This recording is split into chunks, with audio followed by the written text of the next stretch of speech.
नमस्कार, प्रणाम, हर महादेव। कैसे बानी रहुआ लोग? उम्मीद है तक अच्छा हो जा। देखी जा हमने के कहाँ आयल बन के शूटिंग करे, बड़का बड़का पुले पर। देखी जा पानी गिरत था, बहुत तेज पानी गिरत था।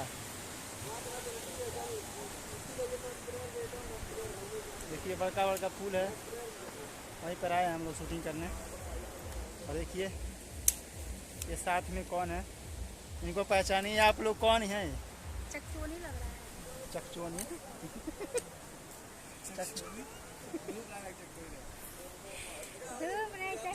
चकचोनी देहाती भाषा। चकचोनी लग रहा है। हाय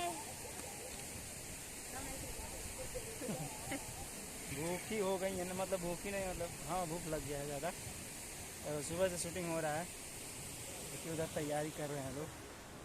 ये कैमरा हमारा तैयारी हो रहा है अभी, तब तक हम मस्ती कर रहे हैं। देखिए पुल इधर देखो जी,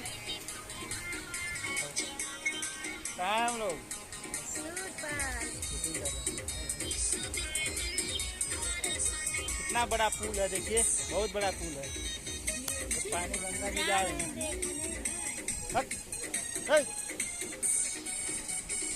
चलिए जा रहे हैं हम लोग शूटिंग पे। आप लोग जरूर देखिएगा, प्यार से दीजिएगा।